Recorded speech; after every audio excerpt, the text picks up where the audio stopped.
Hey guys, tonight we're stepping back into the damp cells and twisted corridors of medieval imprisonment, where being locked up was no mere loss of freedom but a sentence to rot and despair.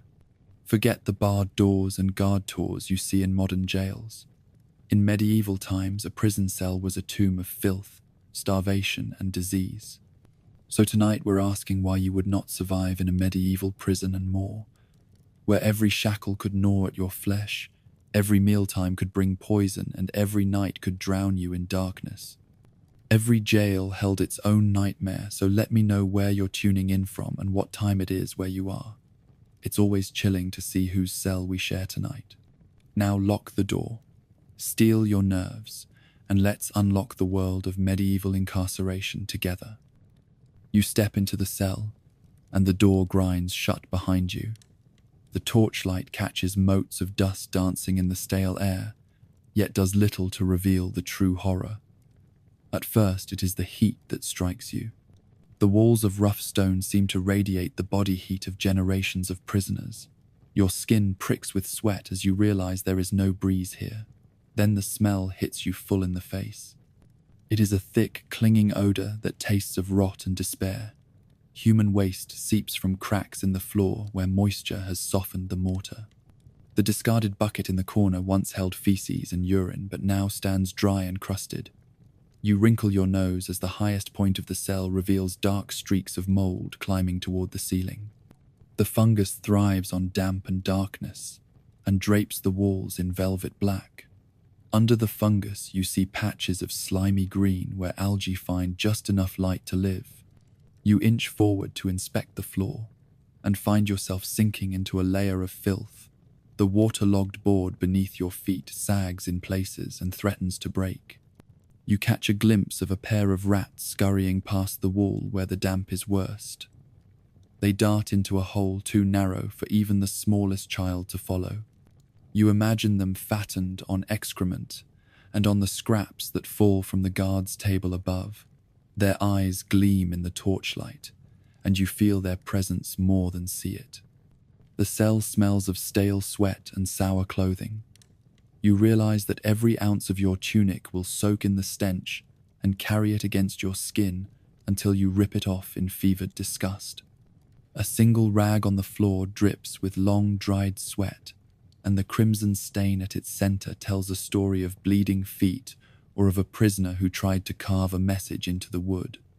The air feels alive with bacteria that feast on human flesh and on the water that puddles near the threshold. You hold your breath as best you can, but the deeper you stand in the cell, the more you choke on the fumes. The walls sweat in the darkness. Water drips from the spots where the stone meets earth, each drop a tiny echo that falls into a pool of slime. In places, the stone flakes away under the weight of moisture, sending small grains of mortar to mingle with the muck on the floor.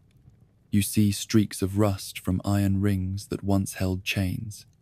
The rings sit just above knee height and ring hollow when you wrap them with a gauntlet.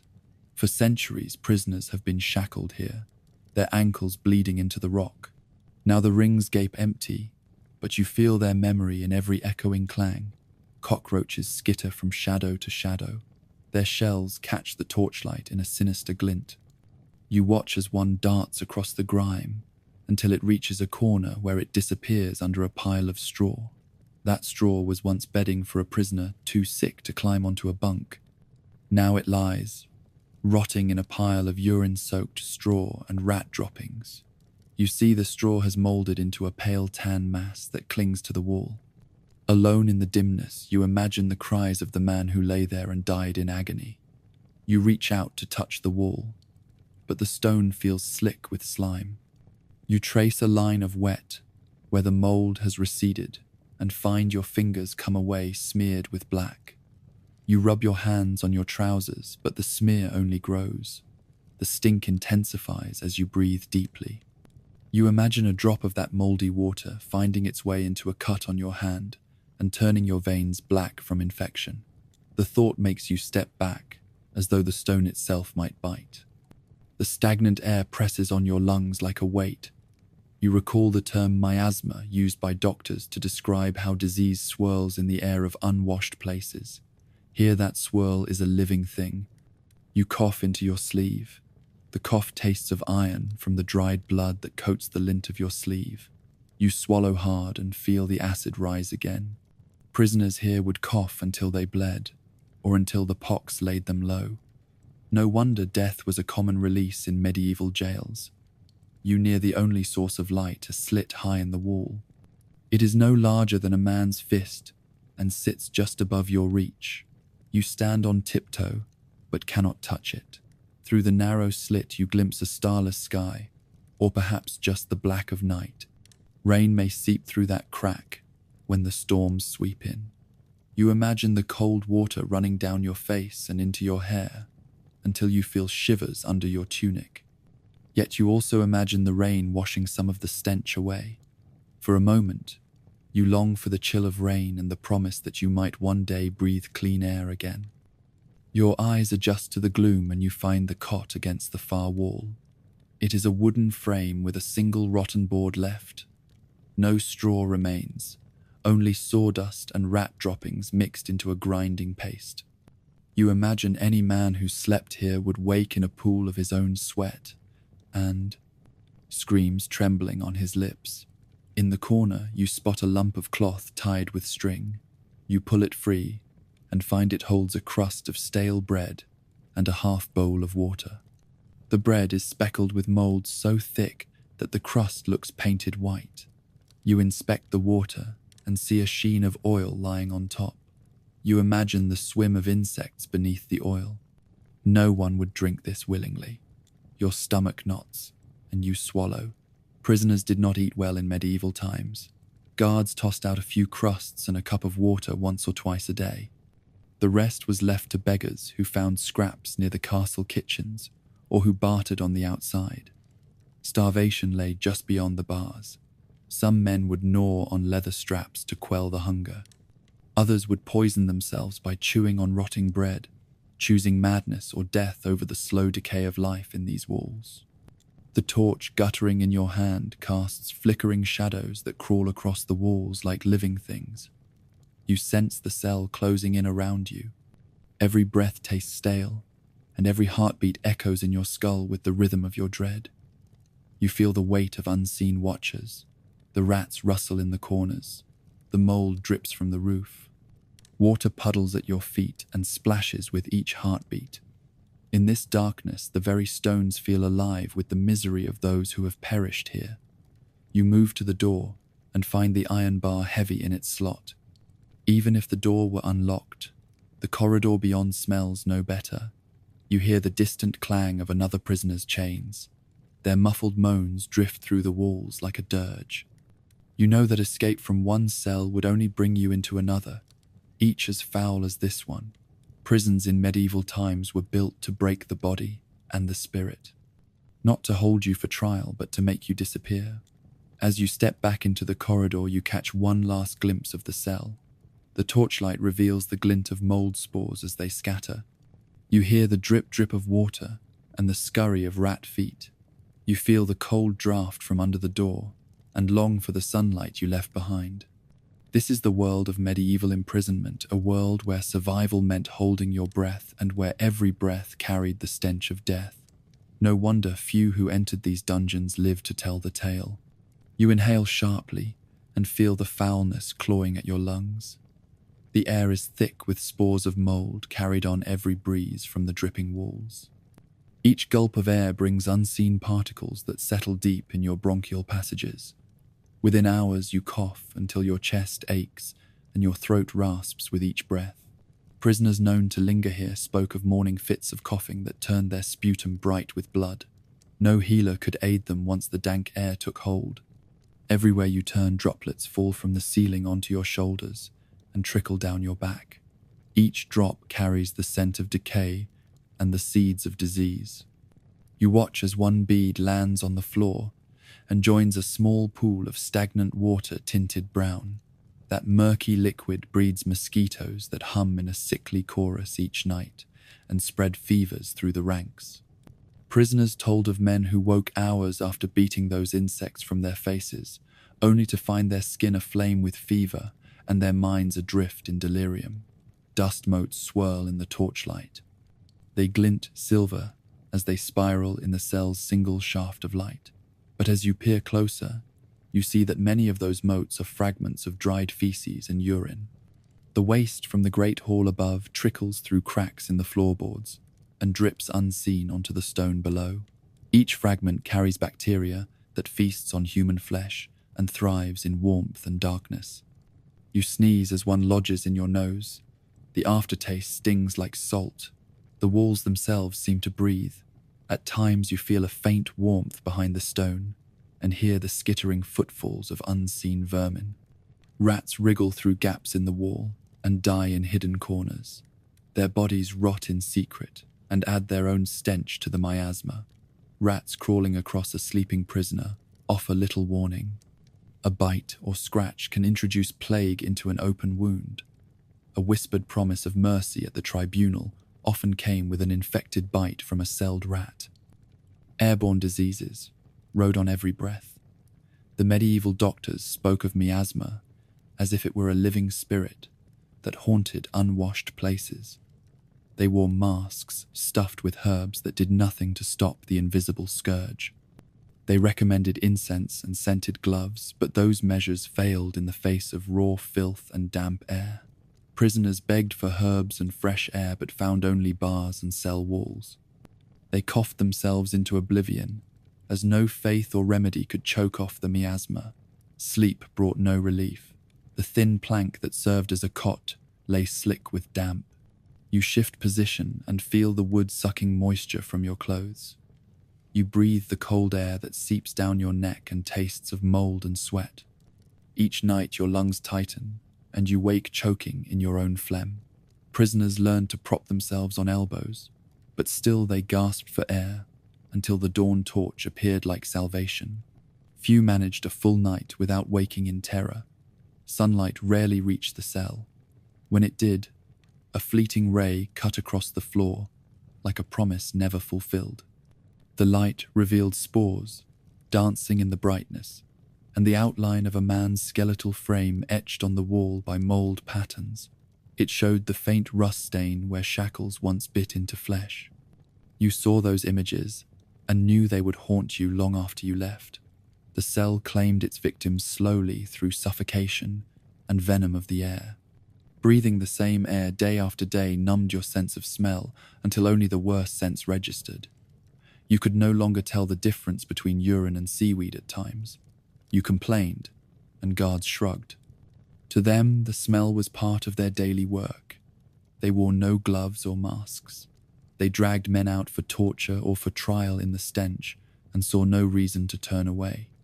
Only the prisoners suffered as each breath became a battle for air. The most resilient sought higher ground in the cell. They climbed onto the one board that was not rotted away and perched on bent knees. From there they tried to draw fresher air. Some chiseled at the wall beside the light slit, hoping to widen it enough for a breeze. Others forged crude fans from scraps of cloth tied to sticks. They fanned the door cracks in hopes that a hint of wind would wash a breath of cold outside air into their lungs. But the castle kept its doors closed and the windows barred. No fresh wind could ease the suffocation.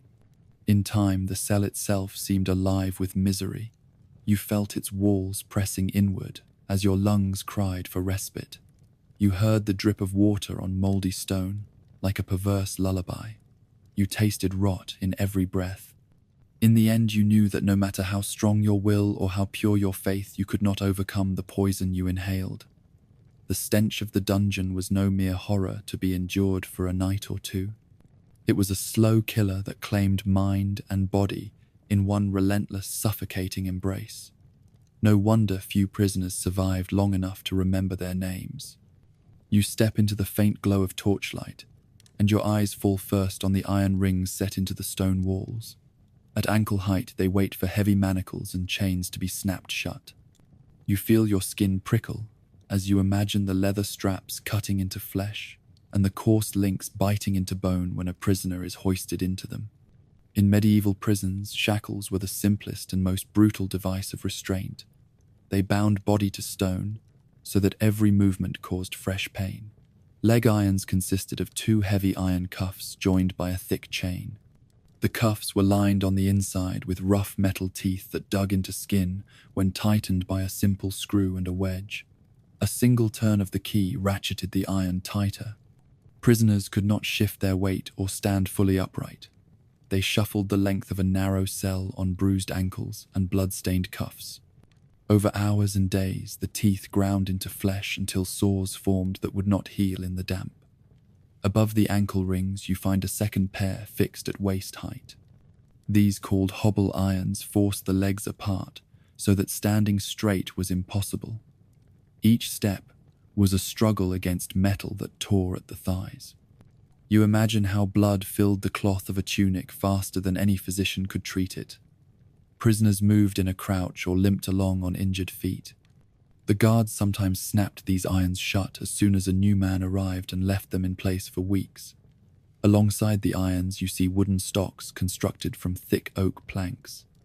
A hinge on one side and a simple locking bar on the other held a prisoner's ankles and sometimes wrists in place. The stocks sat in the sunlit courtyard or in a window niche so that passers-by could hurl insults or rotten food. A man locked in stocks could not shift his weight or free his arms. He stood for hours or days on his own 2 feet, punished by the slow burn of sun on exposed skin and the cold bite of night air.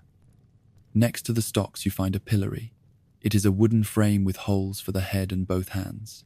The prisoner's neck and wrists were trapped in the holes, and the wooden board snapped shut with a single lever. From that position, the head was held high, and the arms could not move. Prisoners in the pillory were subject to more than discomfort. They endured stones, rotten eggs, and insults hurled by crowds. They stood in agony as their neck and wrists ached with the fixed strain.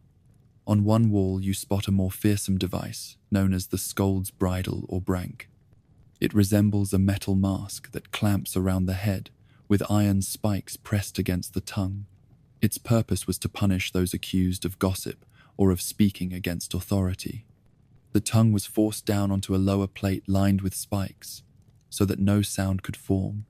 Even uttering a whisper drove the spikes deeper into the tongue, causing fresh tears until the victim could not speak at all. In another corner stands a wheel, with short pegs placed at odd angles. This was called the torture wheel, or the cucking stool, when used to dunk offenders in water. Prisoners were bound to the spokes and spun in circles, so that each turn twisted their limbs against the pins. The rotation drove metal into flesh as the body scraped against each peg. Splinters of wood pricked the skin and added infection to the wounds. Riders or guards applied pressure to keep the spin unrelenting. A simpler yet cruel device is the iron yoke. 2 U-shaped bands of iron fitting over the shoulders and hips join at a hinge on your chest. A screw or wedge forced the bands together. The yoke bent the body forward, pinning the prisoner into a fetal posture. Each breath became a struggle as ribs pressed into each other. Nerves sparked in the back.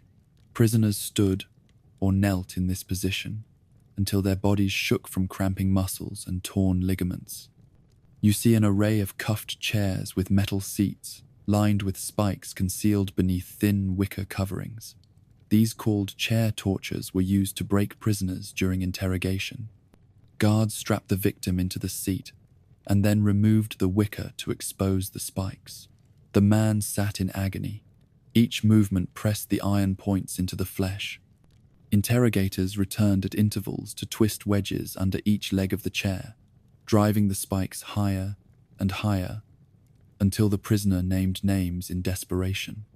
In the very center of the room rests a set of wrist crushers. 2 metal plates shaped to fit the forearms are squeezed together by a large screw. Prisoners inserted their arms and guards cranked down the screw. The force could crush bones beneath the plate in seconds. Each turn of the screw made a sickening pop in the flesh and sent shards of bone under the skin. Victims begged for mercy after the first turn, yet the promise of more pain forced confessions long before their arms gave full way. Each device demonstrated an uncanny awareness of the body's weak points. Prisoners were studied as specimens to be catalogued, Guards learned the exact screw pressure needed to break a joint while still keeping the victim alive. They took pride in their precision. They boasted of the art of applying gradual force to prolong agony. This brutal craft turned metal and wood into tools of prolonged torment rather than execution. You touch the cold iron of one manacle and feel the chill sink into your bones. You imagine how your flesh would bruise under the tightened strap. The design of these devices left no doubt that their main goal was not to hold but to torture.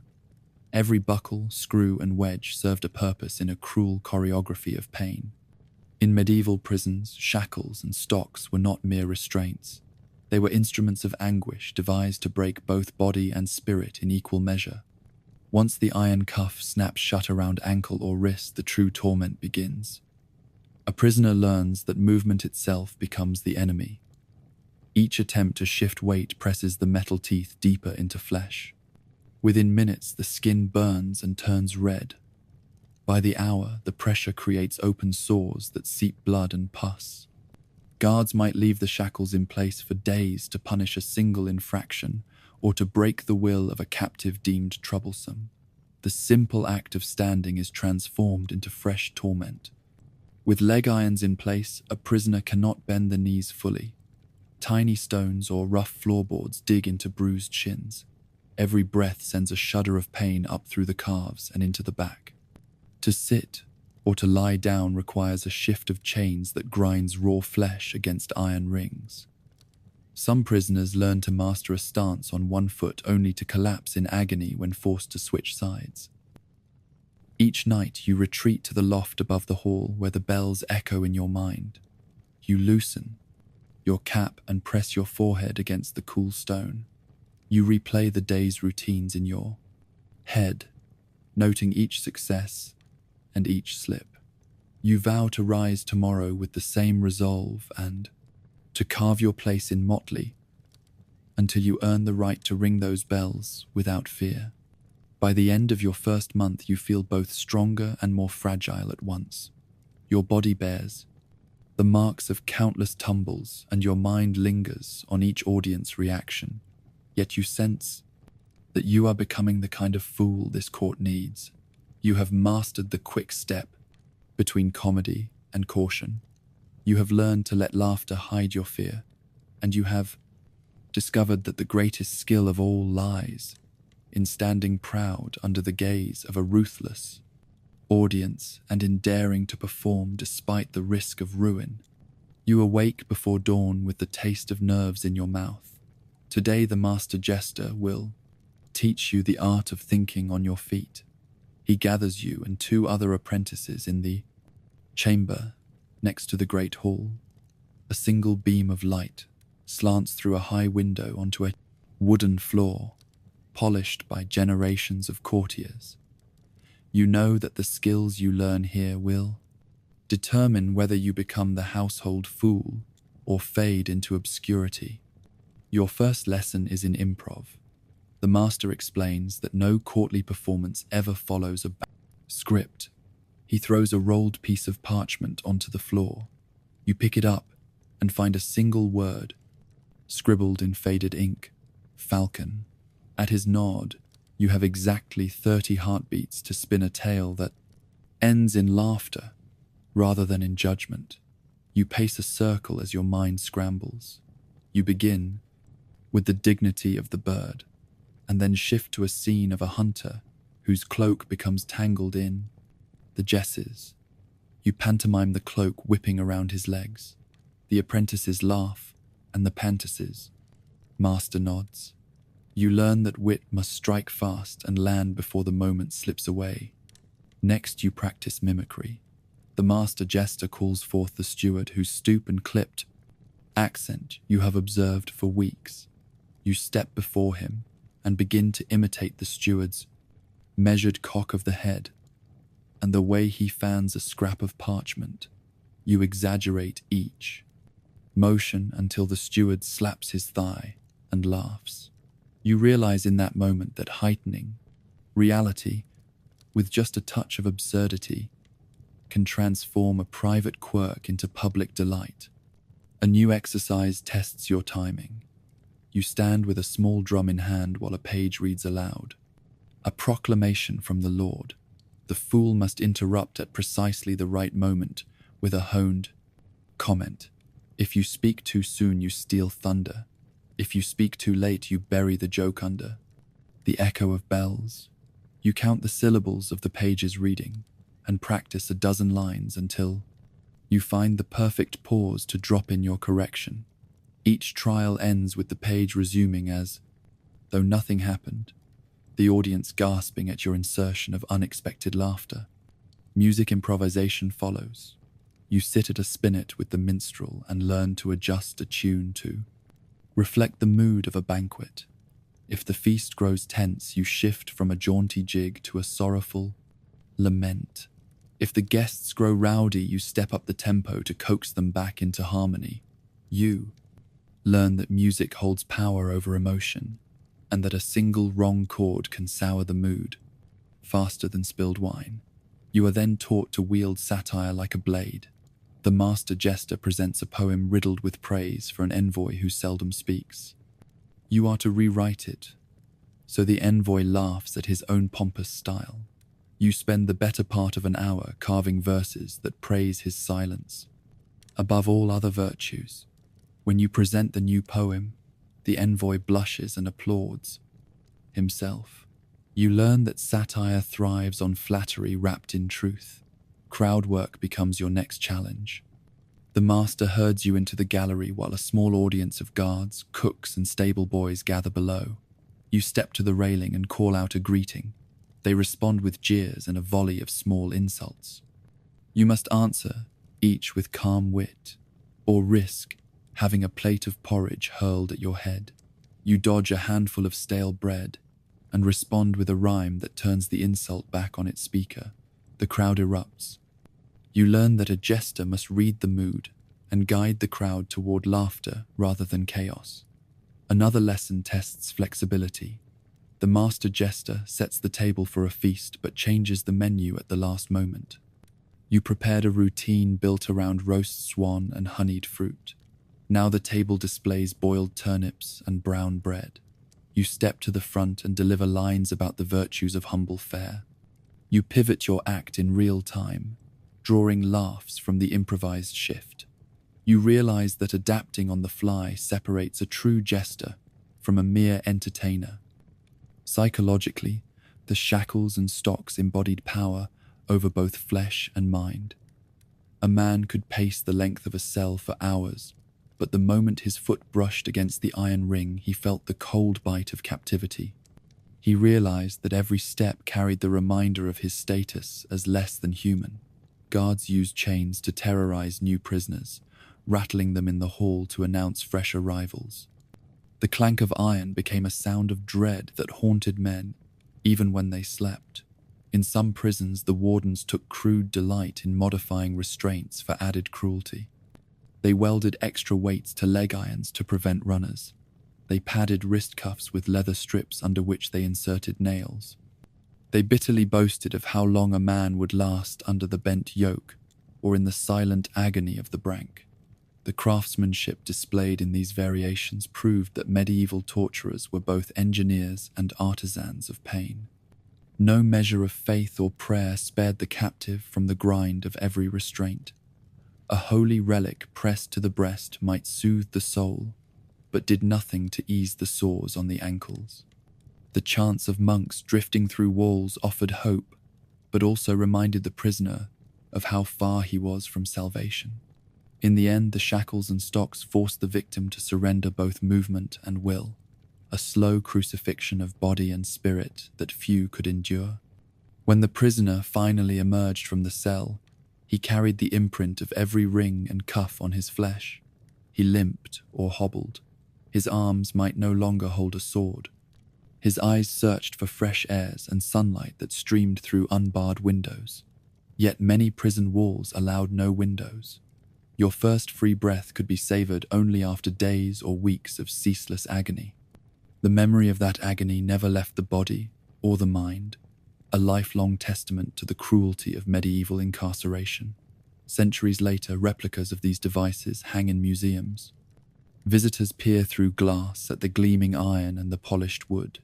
They must imagine the grit of skin under steel and the despair of standing in place for days. No single exhibit can convey the full horror of the shackles and stocks. Only through the stories of those who endured them can we glimpse why survival in a medieval prison required more than courage. It required the body of a saint and the endurance of a martyr. You awaken to pitch darkness as cold as death itself. No torch flickers on these walls. No breeze carries a hint of dawn. The only sound is your own ragged breathing and the distant drip of water leaking through stone. You lie on a hard wooden plank, slick with damp and mold. Your limbs ache from the shackles at wrist and ankle, but even the pain in your flesh pales beside the emptiness in your mind. You are alone with your terror in the witch's cell. Accused of heresy or of communing with dark spirits, you are stripped of every shred of comfort. No one brings you bread or water unless the jailer sees fit. His cruelty is measured in grains of rice and drops of stale water.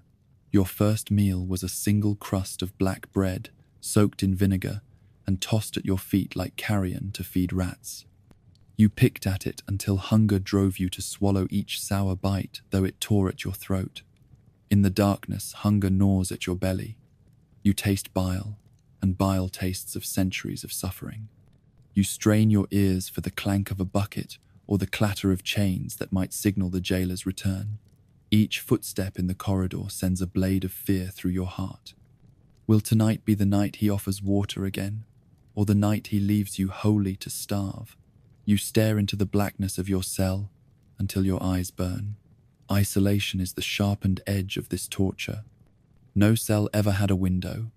No one hears your prayers or your screams. Even birds and winds seem afraid to come near these walls. You dream of sunlight and betray your captors by turning your face to phantom rays. When you wake, you find your body still unable to move. The shackles hold you fast and the night holds you captive. Each hour stretches like a year. Time no longer exists in slices of day and night. It is a single endless span of cold and hunger and fear. You count breaths and then count the seconds between each breath. Your mind loops the same prayers and curses until you cannot tell which are your thoughts and which are whispered to you by mad spirits. Tormentors whispered at your trial that the devil would visit you in this cell. Now you fear that each shadow hides a gleaming horn or a black cloak. The jailer visits but once in the first 3 days. He slips in with the meager bowl of gruel that smells of old cheese and rotten fish. You try to eat, yet your stomach rebels at the stench. You imagine any piece of meat in that filthy mash might still hold a tooth or a toenail. You swallow only out of fear of his whip if you refuse. He then snaps the cell door and leaves you alone again. You clutch your knees in a futile attempt to keep warmth in your body. In the cold of the cell, your joints lock and ache. You try to stretch your arms but feel the metal burn into your wrists. You press your palms against the stone wall seeking any warmth. Instead, you find slick mold that curls between your fingers and leaves a black smear. You flick it away, but it clings under your nails. Infection lurks in each spore. You cough into your sleeve and taste the mold in your mouth. On the 4th day, hunger tips into delirium. You imagine rats crawling over your body.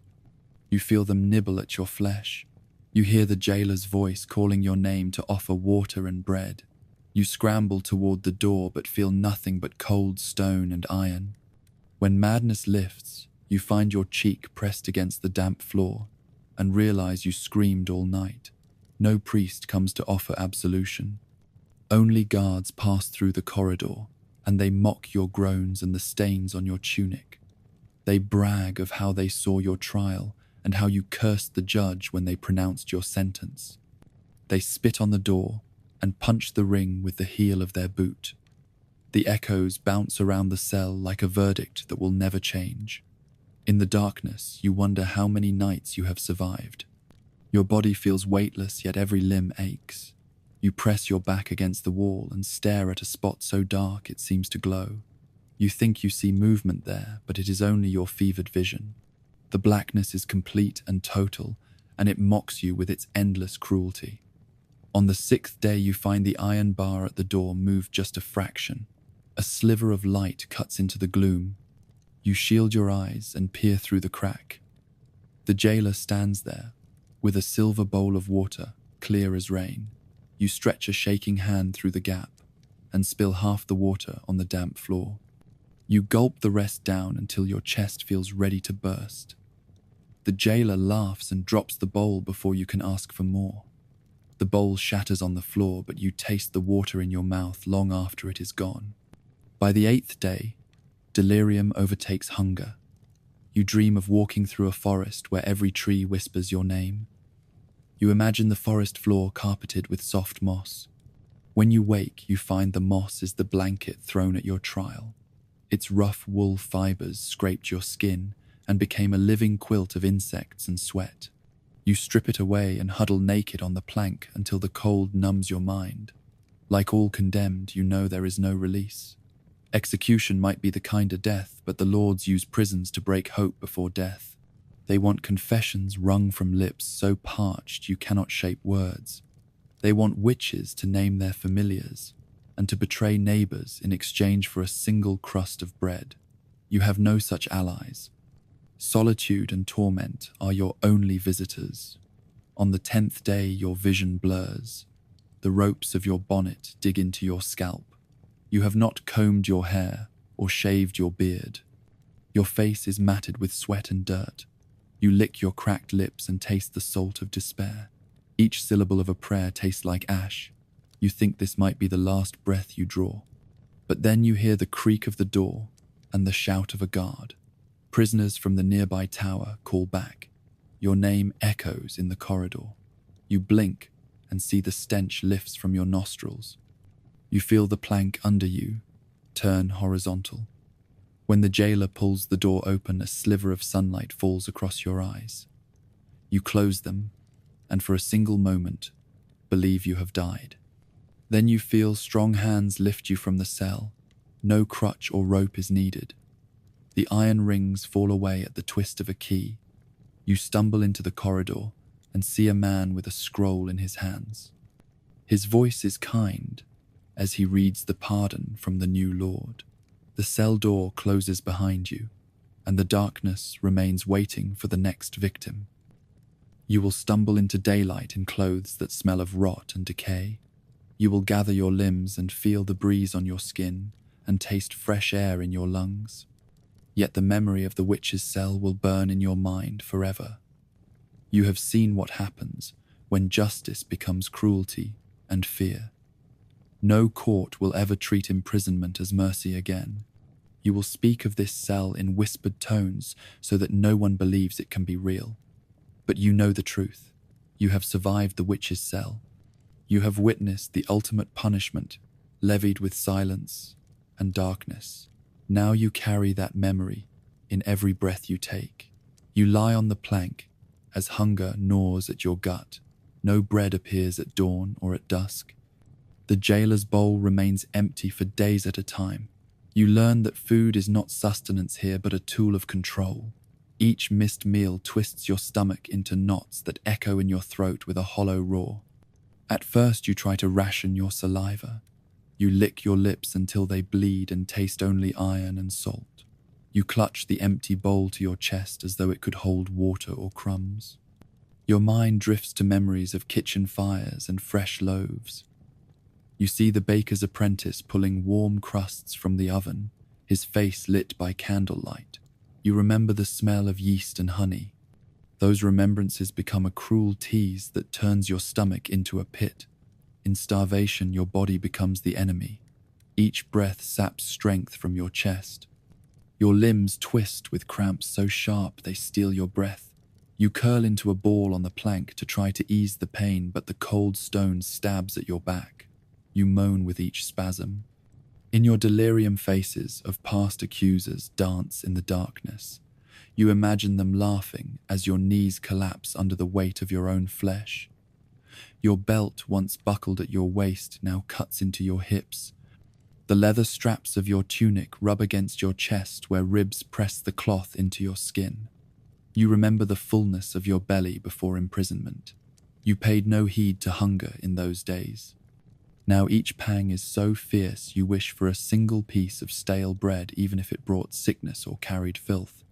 On the third day your wounds refuse to heal. The sores at your ankles from the shackles fester without nutrition. You touch them gingerly and taste the salt of dried blood. You wait for an infected smell to rise, but there is none. Only the background stink of mold and waste. Your wounds weep black ichor that stains the plank. You catch yourself wishing for the pain of salt water poultice rather than the ache of open flesh.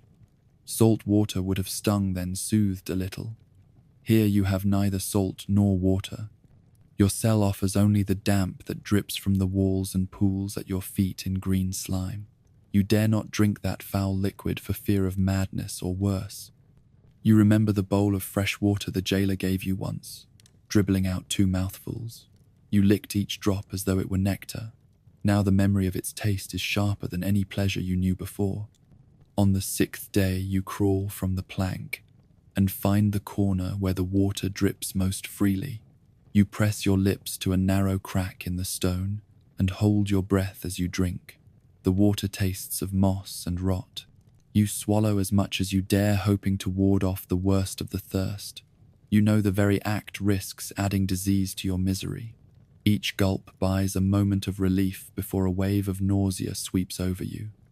Your mind warps in the void left by food and water. You see shapes in the darkness, figures who beckon you closer. They wear cloaks of mist or robes of flame. They whisper promises of escape or of a feast beyond these walls. You follow their ghostly hands into a corridor that does not exist. You trip over chains and fall into a heap of lice and rat droppings. You wake to find the cell empty of visions, but full of your own tears. On the 8th day, your vision darkens at the edges. You can no longer hold your head upright without dizzying pain. Each movement is a thunder of agony in your temples. You fear that if you close your eyes, you may never wake again. Yet the madness of sleepless hunger stabs you with shadows so terrible you dare not rest. You stand on wobbly legs and kneel against the wall, begging for a loaf of bread that does not come. Your bones feel hollow. The marrow in your thighs and your arms aches until it throbs with a hollow buzz. You place your hand upon your collarbone and feel the slight ridge of bone now protruding under the skin. A finger can glide along your ribs as though you wore a carved shell beneath your skin. You touch your wrist and feel the pulse throb so softly you struggle to find its beat. Each heartbeat is a distant echo of life.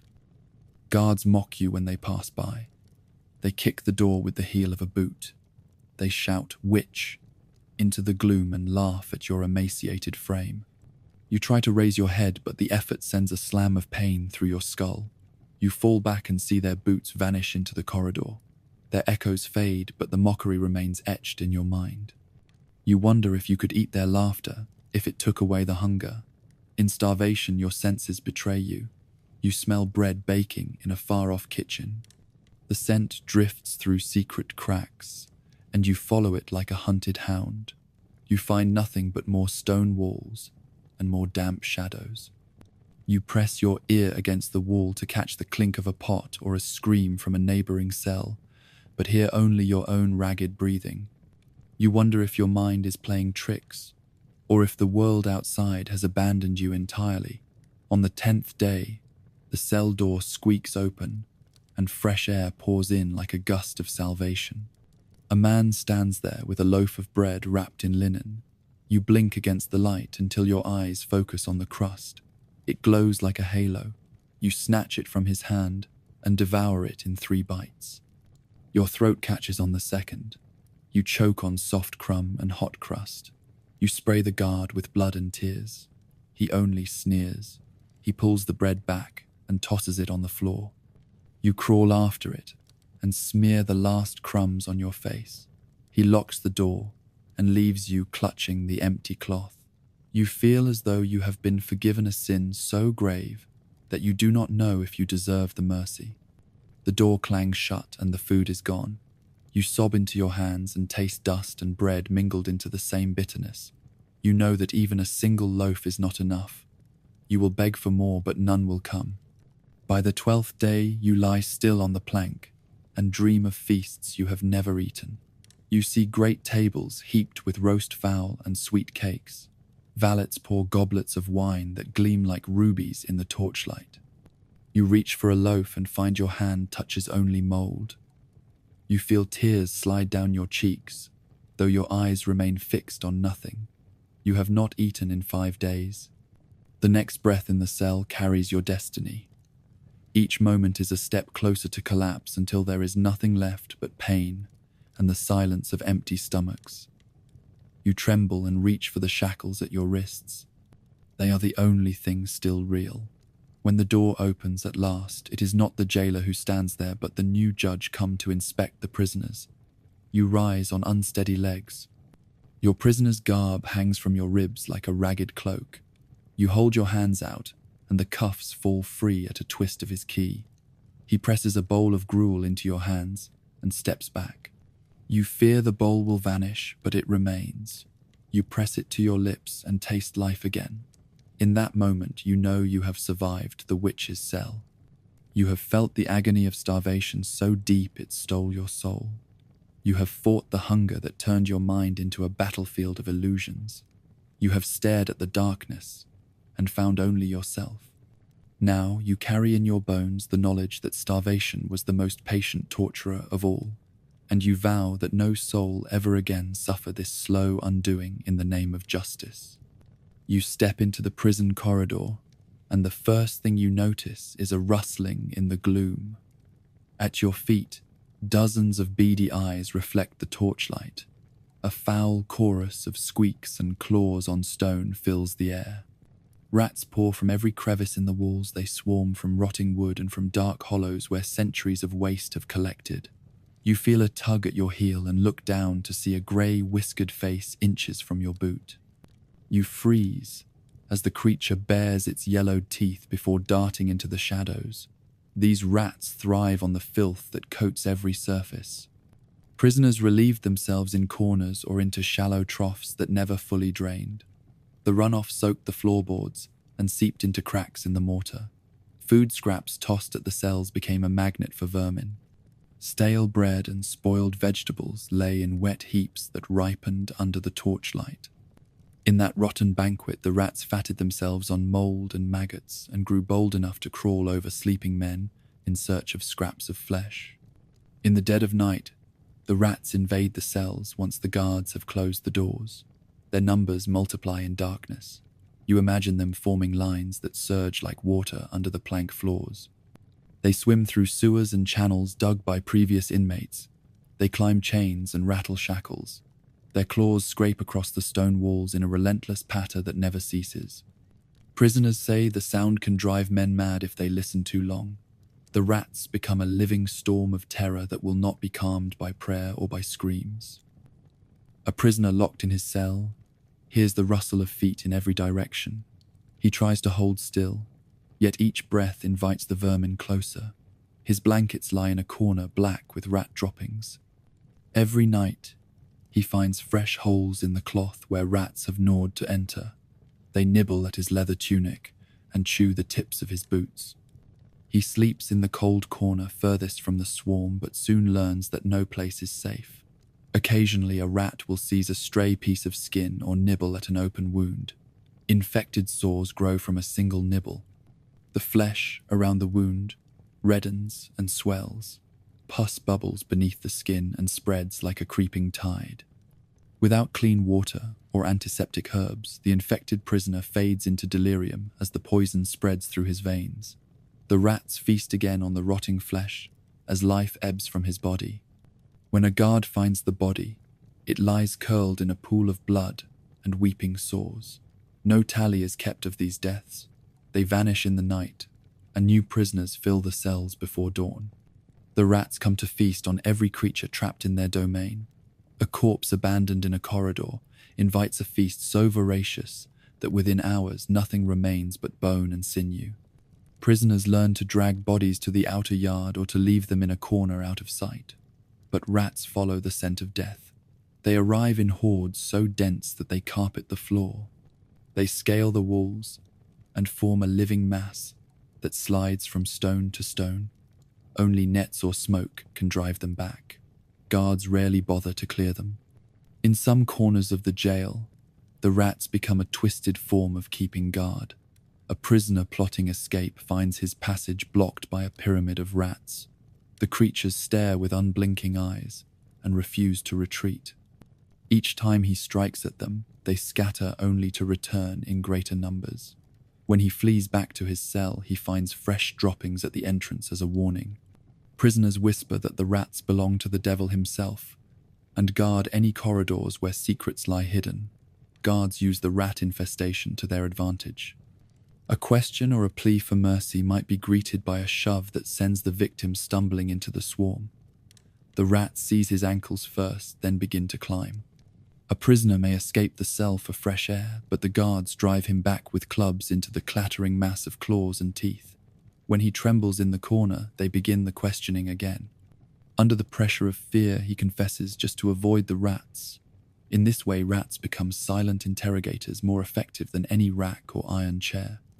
In the limited light of flickering torch fires, you see the rats clambering across your limbs. You wrench your feet up and feel the cool stone beneath your heels. You stare into the darkness and see hundreds of shadows skittering like living droplets of ink. Each droplet carries 100 teeth. You tighten your cloak around your legs and press your back against the wall. You know that no door can keep them out. Only the stench of human flesh and the echo of your own heartbeat remind you that you are alive. Over time, prisoners learn to strike a bargain with their vermin tormentors. They leave scraps of food in corners, far from their cot. They rub cloth on their own skin to mask their scent. Some smear oil around the cell bars, so rats slide off. Others dig shallow channels along the walls to drain water away from their bedding and keep the vermin at bay. These small measures can bring hours of relief. Yet each night the smell of filth and the rustle of claws returns to claim its due. The worst madness comes when the rats invade the mind. Isolation and hunger prime the prisoner for terror. A rustle in the gloom can become the shape of 100 starving rats. The mind makes phantoms of vermin crawling under the skin. Prisoners scratch at their limbs until the blood flows freely. They tear at the walls to dig tunnels to escape. They beg for death as salvation from the living swarm. Sanity frays with every passing night until only the darkness remains real. In the morning, guards sweep through the cells and find the rats retreating from the glint of metal. They see the body of a man who tore himself apart in delirium. They see his screams echoing through empty corridors. They shrug and lock the next prisoner into that cell. No verdict is recorded. No prayer is said. The rats lick the blood from the stone floor and prepare for another feast at sundown. This infestation of rats reveals a prison regime that uses nature itself as a weapon. No barrel of water can wash away the stench of vermin. No prayer can banish the rustle of claws in the night. In the jails of medieval lands, the rats held sway as lords of darkness. They feasted on filth and on flesh, and their legacy is written in the madness of those who opened their cells to find a legion of hungry ghosts waiting. Beneath the scuttle of tiny feet and the rustle of grey fur lies a far more deadly terror than any blade or rack. Rats in medieval prisons were not only scavengers but carriers of pestilence. They carried fleas that harboured the plague bacterium and other diseases that thrived in darkness. Each rat that brushed against a prisoner risked leaving a living parasite to burrow into the flesh and feast on blood. Within hours, a single flea bite could seed an infection that no jailer or priest could cure. Prisoners who lived near the floor found their ankles covered in small red welts. In summer, these welts swelled into painful boils that oozed dark fluid. In winter, they filled with pus that froze under clothing. A man might scratch until skin broke, inviting more fleas and more infection. He cried out in agony as the flesh around each boil turned black from gangrene. No surgeon dared touch these sores for fear of spreading the infection. Many begged to be left to die quietly rather than endure a surgeon's cauterizing iron. When plague struck the jail, it came first through rat-infested cells, and then through the corridors in a silent wave. A prisoner might awaken with fever so high that his skin burned like fire. Every breath felt like glass slicing through lungs. His muscles clenched and shook with tremors that left him drenched in sweat. Within days, purple blotches appeared on his arms and legs. He cried out for water and mercy, but found only rats gathering at the threshold of his cell, as though waiting to finish him off. Priests and surgeons knew little of contagion. They attributed the plague to sins of the soul or to divine retribution. They carried holy relics and incense as protection, but neither could halt the disease. They dared not enter the cells most plagued by rats. Instead, they prayed across the hallway and left bowls of rosemary and lavender outside the doors. The fragrance masked only the stench of death, but offered no real defense against the microscopic enemy borne by vermin. Some prisoners tried desperate measures to ward off infection. They smeared their bodies with olive oil or with mixtures of garlic and vinegar. They wrapped their wounds in strips of linen dipped in wine or in herbal concoctions, intended to draw out disease. Yet these measures succeeded only when combined with fresh air and warmth. In the cold, dark cell, none of these remedies could reach the rats nibbling at the edges of their efforts. As infected men collapsed in the cells, the rats came to feast on carrion. Their numbers grew as they gorged on the dead and on the fevered living. Each corpse became a banquet table. Within hours of a prisoner's death, his body swelled from fever and then slackened as the plague consumed his organs. The rats tore through cloth and flesh to reach the marrow.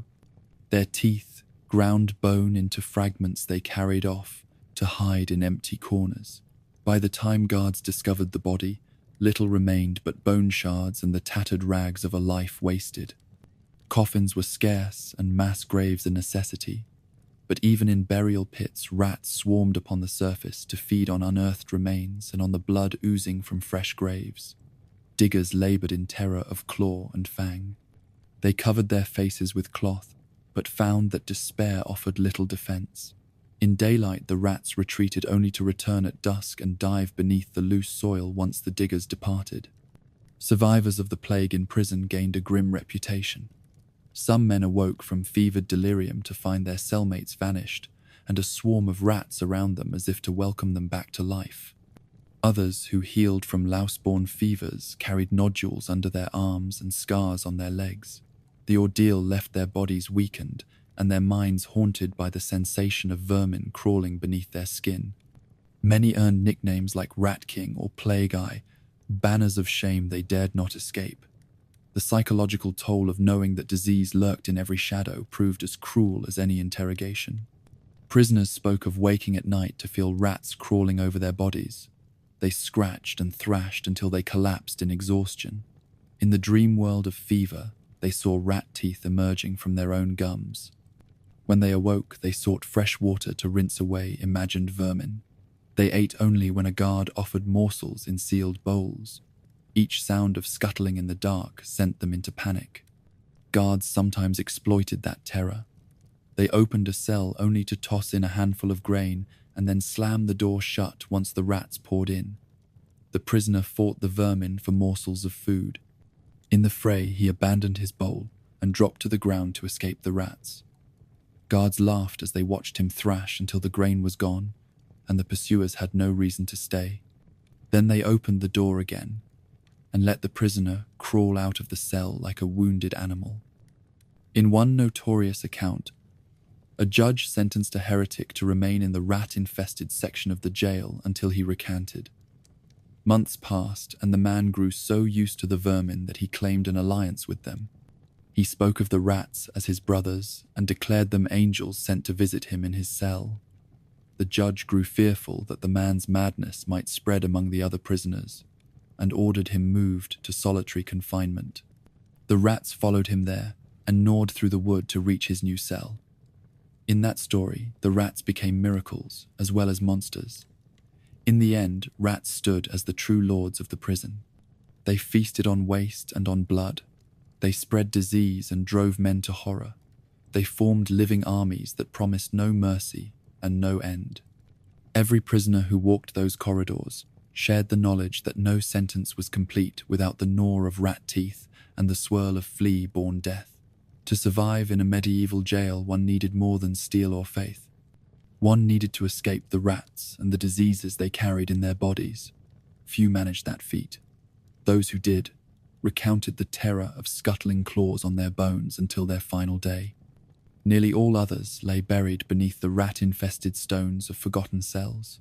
You awake to the rumble of distant thunder and the churn of rotting water beneath your feet. Before you even open your eyes, you taste the sour tang of bile in the back of your throat. The stench of decay hangs thicker than smoke. In this darkness, sickness moves like a living thing stalking its prey. At first you notice the coughs that echo through the corridor. A man in the cell beside you gags and splutters until he vomits dark fluid into a rusty bucket. He doubles over in pain as his bowels betray him once more. Dysentery has found him here. Each bout tears at his muscles until he can no longer rise from the plank. Guards hear the noise and laugh. They leave him to his own misery as rats flock to the warm scent of waste. Dysentery spreads with terrifying speed. Human waste seeps through the cracks in the floorboards and soaks into the walls. Water from the single barrel becomes tainted as buckets are rinsed in its stagnant depths. Inmates with nothing better to do dip their cups into that well of filth and bring the water to their lips. Within hours they writhe in pain as the disease takes hold. Diarrhea rages until the body is drained of every drop of fluid. Prisoners grow weak and collapse to the ground in a tangle of limbs. Some lie unmoving until guards drag them out to a mass grave. Next comes scurvy, a slow poison born of starvation and neglect. In the early days of imprisonment, you tasted nothing but stale bread and murky water. Fruits and vegetables never crossed the prison gates. You may have glimpsed a turnip or a handful of mustard greens in the kitchens above, but neither ever found its way to the captives. Your body cried out for vitamin C, yet found only empty calories. Within a fortnight, your gums bled when you brushed your teeth on the rough hemp cloth that passed for a towel. Bruises appeared under your skin at the slightest knock. Your joints ached as if they were filled with shards of stone. You begged for a slice of apple or a sprig of parsley. Guards cared nothing for your pleas. They mocked the sight of your swollen gums and blackened spots on your legs. They saw scurvy as a fitting punishment for those who spoke ill of authority. Prisoners tried to trade scraps of fabric or to sneak a stolen cabbage from the cook's pot. Any attempt at barter brought fresh beatings. Scurvy advanced unchecked, deepening the line of death drawn between cells. Then plague descended like a cloak of fire. Fleas carried on rat fur escaped into the prison corridors. They leapt from walls and floor into the clothing of those who sought refuge in the damp corners. The first victim felt a sudden chill as though the breeze of winter blew through his bones. His cheeks burned a fierce red as fever set in. He coughed once, then collapsed onto the plank convulsing. Within 2 days, black spots appeared on his chest at the size of a coin. He whispered a single prayer before the life drained from his eyes. Guards seized his body and threw it onto a cart, bound for the courtyard where a pit had been dug. They tied the corpse to a stake and left it under the sun until the flesh sloughed away. Maggots wriggled in the empty eye sockets. They fed on every last droplet. Prisoners watched from their cells and counted the days until more bodies joined the mound. The plague scarcely paused to distinguish rank or guilt. It claimed thieves and priests alike. It did not rest for prayer or for confession. The courtyard pit became a chasm of death. Guards tossed corpses in by the dozens. They heaped the bodies like straw and left them to rot. The smell drifted through the windows and choked the living. You heard the buzz of flies as they lay eggs in open wounds. You tasted blood in the back of your throat. You prayed for relief, yet felt nothing but the cold press of despair. In the great hall above the nobles, rarely noticed the silent slaughter below. They dined on roast fowl and drank claret perfumed with spices. They toasted health and pardoned prisoners in ignorance of the plague's reach. Yet each feast cast new crumbs into the sewers and kept rats fat on luxury. The vermin carried death into every cell where the weak and the poor awaited their fate. When the plague reached its apex, no cell remained unclaimed. The corridor echoed with the moans of the dying. Those who still breathed drooled at the corners of their mouths. Their breath came in ragged gasps, as their lungs filled with fluid. Their eyes rolled back in fevered delirium. They struck at rats that crawled across their bodies, though no creature could be seen in the darkness. They begged for water that would never come. In some wings of the prison guards abandoned the sick to their fate. They sealed cell doors from the outside and turned the keys until rust formed. Through the narrow slits of air, the weak heard the shuffle of feet and the clink of chains marking new arrivals bound for the same doom. After weeks, the stench of death grew so strong that even a breeze failed to clear it. The walls wept with moisture and with the sweat of disease. Survivors emerged staggering into the yard while the plague still claimed fresh lives behind them. They coughed up thick globs of blood and felt every bone rattle in their chests. They wore pockmarked skin and sagging cheeks. They carried the disease in every cough and every shadow of weakness. Yet the living dead walked among the living in the yard and mixed with the rats that froze in surprise. The governor of the jail declared martial law and banned any but the bravest warders from entering the plague wings. He offered rewards of coin for anyone who dared to fetch bodies from the sealed cells. No one volunteered. The plague pit filled and overflowed. The courtyard well ran dry as guards refused to draw water near the graves.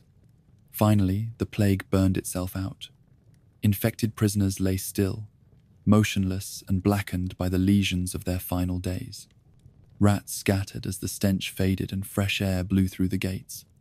The prison returned to its usual rhythm of cruelty and neglect, but the memory of dysentery, scurvy, and plague endured as proof that confinement alone was only half the punishment. Disease carried the rest of the sentence. No one who survived those horrors remained unchanged. They spoke of bones hollowed by starvation and of bodies ravaged by pestilence. They bore scars of pox and of sores that would never heal. They walked with a stoop and a limp. Their eyes held a shadow that no amount of daylight could banish. In their nightmares, they still heard the drip of water on mold and the rustle of rat feet in the dark. In the end, medieval prisons were not merely places of confinement. They were crucibles of disease, where men were condemned to endure the worst that the human body could endure. Dysentery, scurvy, and plague moved through the cells unchecked by mercy or by medicine.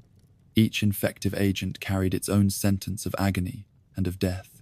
The true horror was not only the loss of freedom, but the slow erasure of life itself at the mercy of sickness and of rats and of emptiness. When the plague first appeared in the prison, it struck without warning. One morning, a jailer found a man collapsed at his cell door. His skin was stained with purple blotches, and his breath came in rattling gasps. Fear raced through the guard ranks, and a crude quarantine was ordered. The corridor was sealed with a plank of wood, and a rope looped through iron rings. Prisoners pounded on the walls, but none could pass. The man inside died before even the jailer dared to approach. In those days, no one understood how the disease spread. Theories blamed sins and stars rather than fleas or bacteria. Some priests preached that sinners were marked by the plague, and that prayer alone could cleanse the soul and body. They carried relics to each cell and whispered prayers over the threshold. Yet the moment they slipped inside, they collapsed with fever. The relics lay abandoned on the floor as the priests fled in terror. Their failure only deepened despair among the captives. Medical men tried to tame the plague with an odd mixture of remedies. They crushed mint leaves and scattered them through the cells. They burned aromatic resins in small braziers and passed the smoke beneath cell doors. They tied posies of herbs to the walls and to the belts of prisoners. None of these measures stopped the rats or the fleas they carried. Indeed, the cloth bouquets soon rotted and spread mold spores through the air. Fevered men found their coughs worsen beneath the fumes. A warden proclaimed that bloodletting might release the corrupt humours causing the fever. He summoned a barber surgeon and made him slice a vein in the man's arm. The prisoner felt only a moment of relief as blood poured out. Within hours, he lay too weak to cry for help. The barber surgeon watched in grim fascination as the patient slipped into delirium. He patched the wounds and fled before dawn. The prisoner died, with the empty bowl at his side. Some captains ordered that those with any sign of fever be moved to cells at the far end of the tower. They hoped that distance and fresh air might spare the rest. Sailors on ships used isolation to survive outbreaks at sea, so why not here? The new cells had cracks in the walls and a leaking window that admitted a hint of wind. Inmates carried blankets and scraps of straw to their new quarters. Yet the plague arrived on the wind and through the rats that fled the sick cells. Within days, every new room echoed with coughs. A desperate effort saw some prisoners dragged into the yard at midday sun. It was believed that heat and light would cleanse the body and purge disease. They sat on stone benches beneath the sky and tried to draw deep breaths. Sweat beaded on their brows, yet the fever remained. Some tripped and fell into pools of stagnant water. The guards watched and jeered. They let them lie there until evening, and then herded them back inside. Those who survived brought fresh sores and open wounds into their cells. A handful of inmates tried to learn from the sewers. They climbed into the underground channels that ran beneath the prison. They hoped to reach the river beyond and to wash themselves in fresh currents. Only a few returned. They stumbled back hours later, rags soaked in black water and eyes wide with horror. They spoke of rats as large as hounds and of brittle bones jutting from the muck.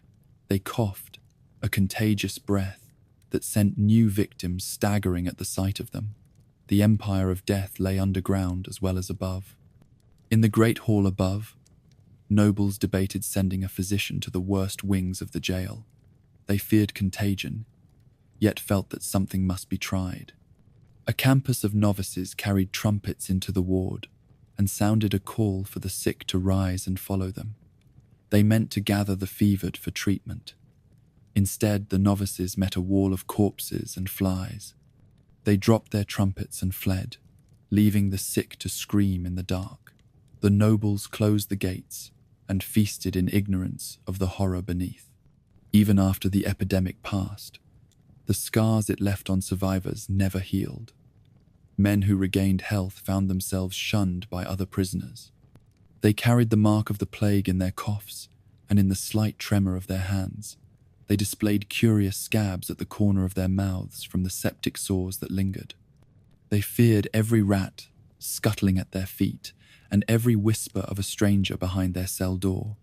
They told stories in hushed tones of watching their cellmates die one by one.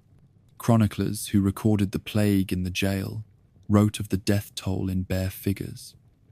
Yet they hesitated to enter the cell blocks themselves. Their accounts detailed hundreds of victims and the ragged coffins carried out before dawn. They noted that no survivors could confirm the numbers. Those who spoke of their ordeal did so only after weeks of exile to the infirmary. Even then, their memories blurred between waking and fever dreams. The plague also changed the way prisoners were treated in the long term. Jailers added new rules forbidding any water vessel to be shared between cells. They ordered daily inspections of the sewers and of the drainage channels. They built a small tower at a distance for the first quarantine station. Prisoners arriving with signs of fever were taken there and left until their sickness passed or they died.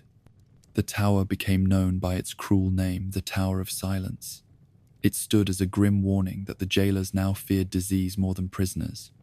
Yet the measures came too late for thousands.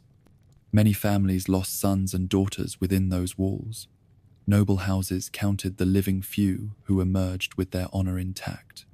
They paid to erect chapels at the site of the mass graves. They donated relics and stained glass windows to remember the dead. The chapels remained places of pilgrimage for centuries. Pilgrims walked the hallways once rife with fever and rats in reverent silence.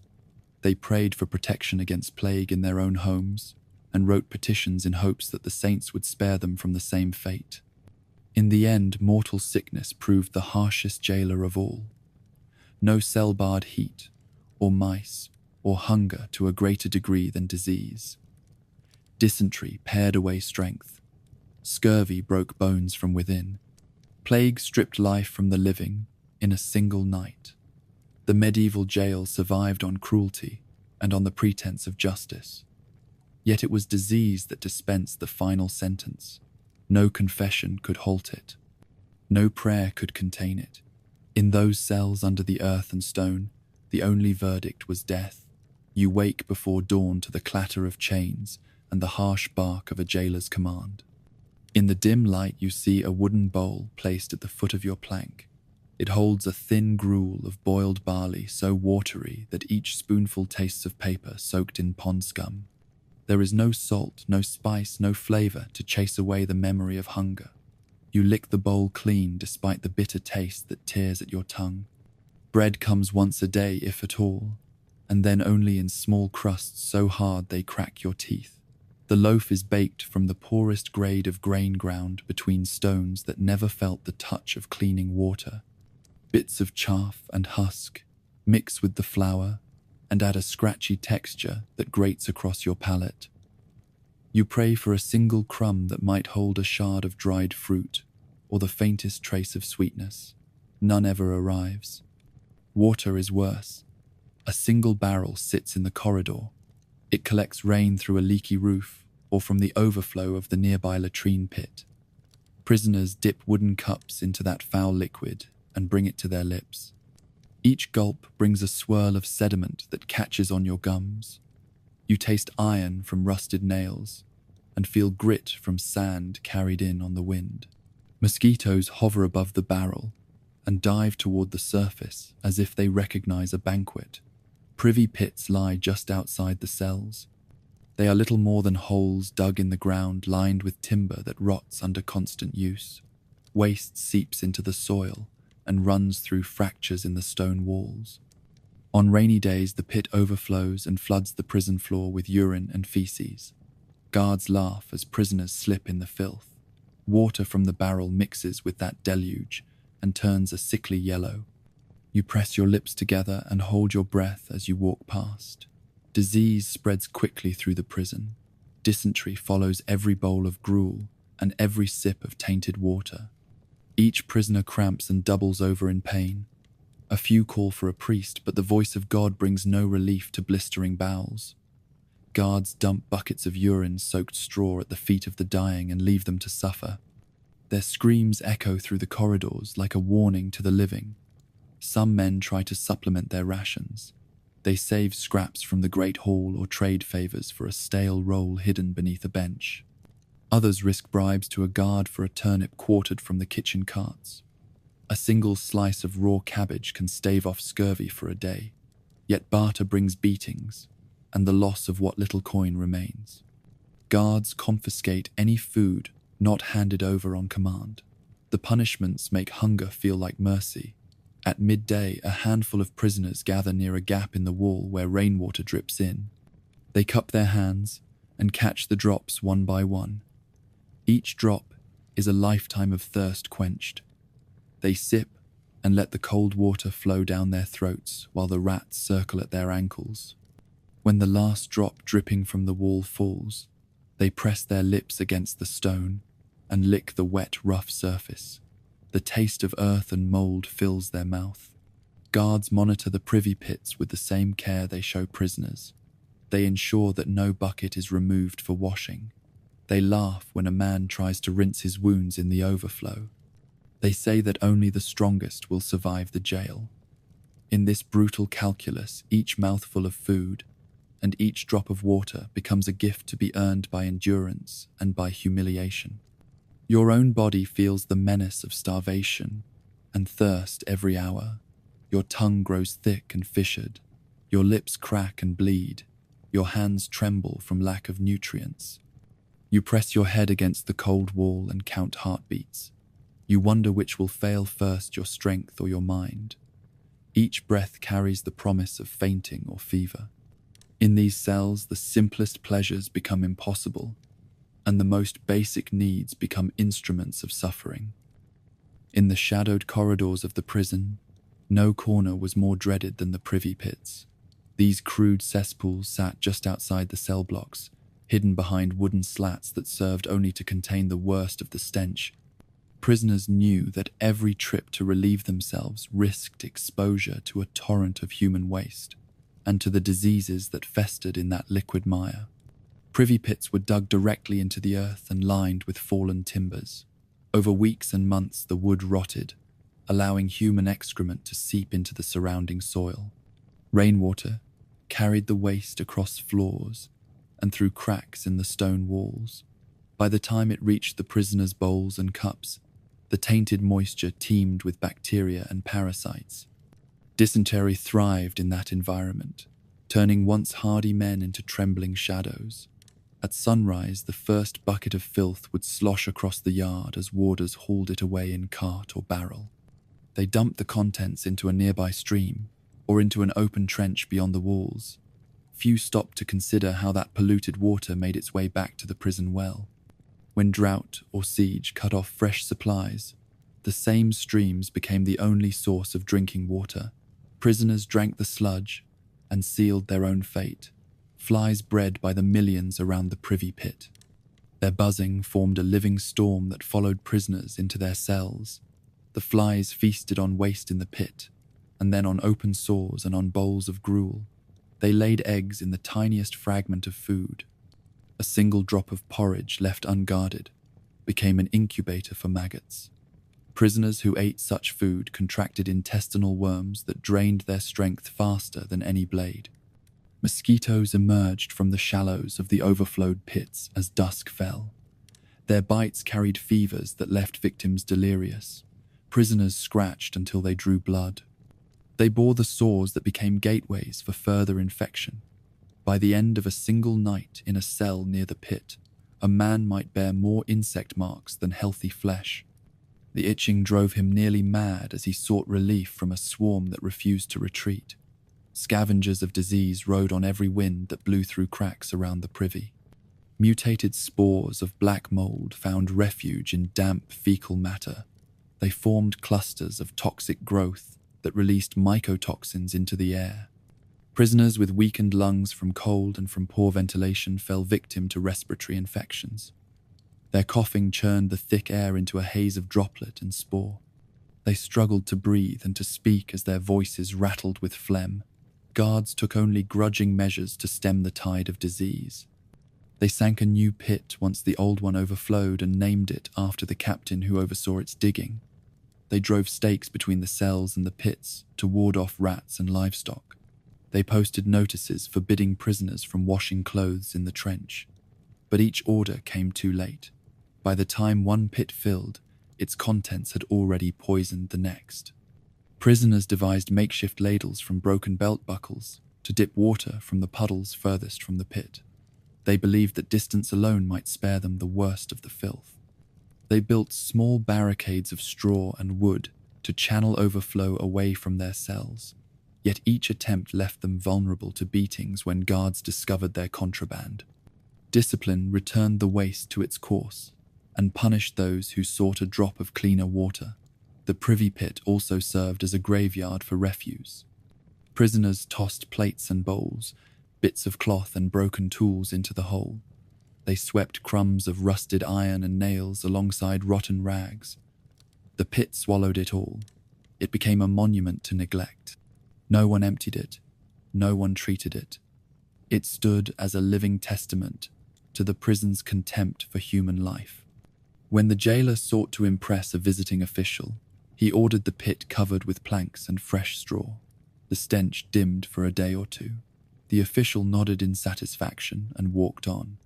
Behind his back, the warders tossed aside the straw. They removed the planks and returned the pit to its full horror. The charade cost only a few moments of cleanliness before the rats and flies restored filth to its rightful place. Every few months, soldiers from the garrison marched through to show their strength. They spied the privy pits and turned away in disgust. They sharpened their spears over the stench and bragged of how they would never be imprisoned in such a place. But when duty called, they too found themselves living off the same water and off the same scraps. They too fell sick and coughed in terror at the rustle of rats. The pit made no distinction between criminal and soldier. It welcomed all into its depths. In years of chronicled outbreaks, the privy pits stood as the fountains of each plague wave. Records show that 8 days after heavy spring rains, the first symptoms of dysentery appeared. 13 days after a hot summer drought, the first cases of fever broke out. Each cycle of disease followed the rhythms of overflow and drought in the pits. Prisoners charted the calendars in whispered numbers scratched on their cell walls. They knew when to expect death and which walls to avoid. Women prisoners bore a special horror. The pit lay near the corner of the chamber, where straw served as a poor bed. Women with child or nursing infants suffered twice the pain. They risked miscarriage and the spread of mastitis. When the midwife arrived, she carried no linen or herbs. She brought only a knife in case the mother's life needed saving at the cost of the child. Even the midwife wore a kerchief soaked in vinegar and oil to ward off the smell of shea and waste. She left behind a small heap of blood-stained rags beside the pit. No one thanked her. In a rare act of mercy, a priest petitioned to bless the privy pits with holy water. He carried a silver chalice into the yard and splashed droplets into the rancid pools. He recited prayers for cleansing and forgiveness.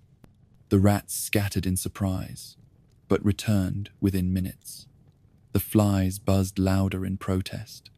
Disease lurched on, unshaken by the blessing. The priest left with tears in his eyes. He never returned. By the time you emerge from the darkness, you carry the memory of that pit in every breath. You hold your breath as you cross the yard. You dip your water flask into the cleanest well you can find and shake it 3 times before drinking. You scrub your hands at the first trough even though the soap is coarse and the water piping cold. Each act becomes a lifetime habit born of fear and of survival. The privy pits of medieval prisons were more than a nuisance. They were engines of death. They spread dysentery, scurvy, and plague through every cell and through every prisoner's veins. They fed flies and rats and microbes that no law could contain. They reflected the utter disregard for the dignity and lives of those who were confined. In a place built to punish the accused, the pits punished them for all eternity. You step into the guardroom where the jailers count coins and slip prisoner rations from bowls into hidden pouches at their belts. Their eyes flick to your cell door's weathered hinges as though calculating your worth in silver. In medieval prisons, the warders held absolute power over every living soul behind bars, and they used that power to line their own pockets. Bribes paid for fresh bread and clean water. Promises of leniency bought weeks of freedom from chains. Sins more serious earned a price in coin or in labor. The simplest form of corruption began at intake. A new prisoner arrived with a few coins pressed into his palm or sewn into his tunic. The jailer offered a courtesy cup of ale and a handful of stale bread in exchange for the promise of a gift to follow. Wealthy suspects sent letters to families offering sums for better treatment. When that plea reached the warder's ear, he smiled and led the man past the fetid cells into a private chamber with a thin mattress and a window shutter that opened onto fresh air. For this comfort, he demanded 2 weeks' worth of rations in advance. Rations became another source of profit. Officially, each prisoner received 3 mugs of gruel a day. In practice, warders sold extra portions to those who could afford them. A loaf of barley bread cost $1 in the market, but inside the prison it sold for 5 times that price. A cup of water from the clean spring at the castle gate cost a token smuggled into the yard. Refugees and barefoot vagrants starved to death, while warders feasted at the expense of their suffering. Torture served not only as punishment but as revenue. Interrogations were conducted at a fee. A jailer charged for the use of the rack or for tightening the thumbscrew. Each twist of the screw required a small payment, and the price rose with each accusation and with each new question. Families of the accused sometimes settled bills with gold, so their relative would confess quickly and end the ordeal. In that way, both guilt and innocence could be purchased by those with means. When ransom negotiations began, the warders acted as middlemen. A noble captive worth 1,000 marks in ransom found himself delayed by jailers who insisted on a cut for every coin that crossed the prison threshold. They weighed the gold on scales, rigged to understate the true value. They enforced odd fees for unlocking doors during parley and for providing candles so negotiators could read contracts. By the time the deal closed, the captive's family paid more in corruption than in ransom. Prisoners of low birth fared even worse. When a jailer grew tired of collecting bribes, he sold inmates into servitude. The local merchant or blacksmith paid a pittance for a steady supply of forced labor. Shackled workers toiled in fields or in workshops, the jailer receiving payment either in coin or in trade goods. Men and women bound for one prison term found themselves marched off to serve 10 years as indentured servants, their freedom auctioned to the highest bidder. Smuggling became a partnership between warders and merchants. A flask of wine smuggled through a crack in the wall could fetch a fortune among thirsty souls. Fresh vegetables carried in leather pouches on a guard's belt sold for sums that would feed a dozen prisoners for a week. When supplies ran low, the jailers conspired with coopers to puncture casks at the rear of the convoy. They pocketed a share of the lost wine and blamed damp or spoilage on the supplier. Records of one notorious jailer describe how he used prison keys as leverage in local politics. He seized the daughter of a wealthy merchant and held her in a private cell until her father delivered a night's ransom. He never produced charges or trial. Instead, he threatened to denounce her as a heretic unless the merchant paid triple the normal fee. The man complied and delivered both coin and a promise never to speak of her again. Within weeks, the jailer rose in status among his peers and bought a fine manor on the outskirts of town. The cost of corruption fell hardest on the poorest prisoners. Ill and wounded men died on the planks, while warders pocketed the coins meant for medical care. Funds raised by selling contraband wine or fresh food never reached the sick ward. The surgeon complained that his medicines were stolen by the jailers before he could treat the worst infections. In some wards, prisoners paid for each splint and salve in advance. If they failed to pay, they lay untreated until gangrene spread their wounds. Over time, the jailer's corruption became an institution. Kings issued edicts forbidding bribes, yet the practice continued. Bishops denounced extortion in pulpits, yet warders reaped the silver, while congregations watched from the great hall above. When reform finally came, it required new wards, new keys, and a council of oversight with power to inspect cells. Even then, many jailers simply shifted their rackets to new prisons or sold copies of the city keys to other officials. The corruption of the wardens stands as one of the darkest legacies of medieval incarceration. It reveals how power unchecked breeds cruelty, and how desperation breeds schemes of profit that prey on the weak. In the dungeon, the law became nothing more than a transaction. Freedom tasted of coin. Suffering paid bills, and justice was sold at a price that only the desperate could afford. You step into the barred chamber, and the heavy door clangs shut behind you. The single candle guttering on its iron bracket at eye level is snuffed out by a sudden draught. Darkness swallows you. No whispers drift through the walls. No footsteps echo down a corridor. Only the beat of your own heart fills the void. This is the cell of isolation, designed not merely to lock you away, but to erase your mind. In the first hour, you strain to hear anything beyond your own breathing and the faint drip of water from a crack in the ceiling. You twist on the hard stone floor and find a single shallow depression carved for a sleeping body. There is no cot, no straw, no blanket. At best, you find a scrap of cloth torn from a rags-laden prisoner before you. You cling to it, as though it were a talisman against the blackness. Time loses all meaning. You have no sun on your face, no breeze on your skin, no sound but your pulse hammering in your ears. Minutes stretch into hours, and hours warp into days. You press your hand against the wall and trace the pattern of the stones until your fingertips go numb. You whisper your own name into the darkness to prove you still exist. The echo mocks you. On the second day, you feel the first stirrings of panic. Your vision swims in half light. You think you glimpse movement at the edge of the blackness, shadows that dart just beyond your reach. You fling your arms wide in a futile gesture of defense. Your fingers strike cold stone. You try to gather breath for a scream but find your throat dry and your corded voice spent. By the third day, you begin to hallucinate.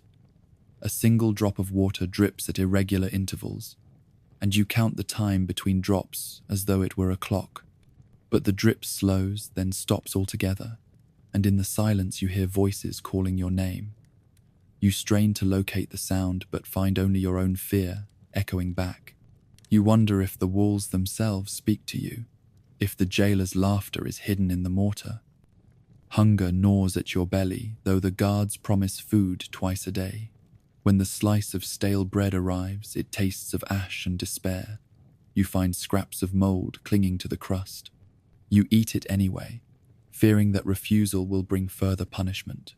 Each crunch reminds you of the slow decay of every hope you carried into this place. Sleep becomes an enemy. When you close your eyes, you dream of shadow hands reaching for your throat, of rats crawling across your face, of strangers whispering secrets you cannot recall upon waking. When you open your eyes, you find only darkness. You lie on your back and breathe shallowly, afraid that deep breaths will summon the nightmares back. By the fifth day, your limbs tremble from exhaustion and from the strain of standing at the door for any sign of the warder. Each time the lock turns, you freeze. Brace yourself, ready for punishment or release. But the door opens only to thrust a bowl of water into the gaps. No words spoken, no care shown. You drink greedily, then hunch your shoulders to ward off the cold that seeps from the stone. Your mind fractures under the pressure. You scrap at your own skin until blood beads on your arm. You whisper apologies to ghosts that haunt your cell. You sing fragments of hymns to ward off the silence. You repeat a single mantra until it becomes your only lifeline. In the merciless stillness, every thought ricochets back to you until you cannot tell which voice is your own. On the seventh day, the jailer returns at last. He spits through the gap and demands confession. You cannot speak plainly. Your lips tremble with terror. You stutter in the dark until he strikes the door with his cudgel and leaves you to the silence once more. In that moment, you realize that the real torture lies not in the implement, but in the void between blows. When the door finally opens for your removal, you stagger into the corridor and blink at the sunlight rushing in. Your eyes sting and your legs buckle beneath you. Guards half carry you to the infirmary where candles burn and voices murmur above your head. You taste clean air and tears. You know some part of you remained behind in that empty cell, lost to the night and never to return. Medieval wardens use solitary confinement not only to punish, but to break a prisoner's spirit. In the darkness, men surrendered their sense of self. They confessed crimes they did not commit, begged for mercy they did not deserve, and sometimes begged to die just to escape the permanence of empty quiet. No rack could match the cruelty of a cell built to erase mind and memory. When you walk free at last, you carry the terror of isolation in every heartbeat and in every shadow that moves at the edge of your vision. Solitary confinement leaves scars deeper than any brand or wound. It teaches that human beings need more than food and water to survive. They need light, they need sound, they need the presence of another soul. Deprive a man of those things, and he becomes as broken as the chains that once bound him to that darkest cell. Prisoners in medieval jails faced walls of stone, iron bars, and the terror of guards who watched every breath. Yet desperation drove many to seek freedom no matter the cost. Some whispered of tunnels created by broken teeth and clasped belts used as rudimentary ropes. Others learned to bribe a careless guard or to promise a share of future riches. Each attempt at escape carried the hope of fresh air and the fear of brutal reprisal, if caught. One common tactic was the clandestine removal of stones from the wall. A prisoner might pry loose a small block at night, slipping it into the folds of his tunic. Each scrape of stone on stone echoed in the cell, but the prisoner learned to pause at the faintest sound of boots in the corridor. Over weeks he gathered enough material to carve a space just large enough to wriggle through. When the final block fell, his heart thundered as he edged into the dark cavity beyond the cell wall. Rope made from torn blankets, tunics, or braided hair became lifelines for those daring a descent into the courtyard below. Prisoners expelled scraps of cloth under jailer notice or hid the lengths in false seams. On the chosen night, the makeshift rope allowed one man to slip through the bars and crawl across the wall to a drain pipe or into the back of a storage shed. Each knot slowed his progress. Each creak threatened to alert patrolling guards. Yet freedom lay just a few silent steps away. A more elaborate scheme involved the complicit guard who traded secrets for coin. A small pouch of silver might buy the removal of a lock or the provision of a key. The guard slipped the key through the bars, avoiding the watchful eye of his fellows. At the appointed hour, the prisoner unlocked his door and crept through the guard room into the night. Few shared this secret, for betrayal by the guard meant instant hanging and public disgrace. Many escape attempts ended in tragic failure. A shiver of panic might cause a prisoner to drop his chisel or break the rope in half his hands, trembling with terror. When guards discovered the broken tools by dawn, they traced the attempt to the owner. The prisoner was dragged into the courtyard, forced to kneel upon a wooden block with his arms stretched above his head. A wheel turned slowly before him, its gears adorned with spikes. Each ratchet of the screw pressed his wrists into ever more excruciating suffering. Only the promise of confession or naming accomplices could end the ordeal. Public punishment for a failed bid often began at the gallows. For first-time offenders, the sentence could be strangulation or hanging in the town square. Spectators gathered to jeer or to weep. The condemned man's legs kicked as the rope snapped taut. His final breaths rattled through his knuckles before he sagged limp. His body hung as a warning to others who might dream of breaking stone or bribing a guard. More horrifying was the breaking wheel.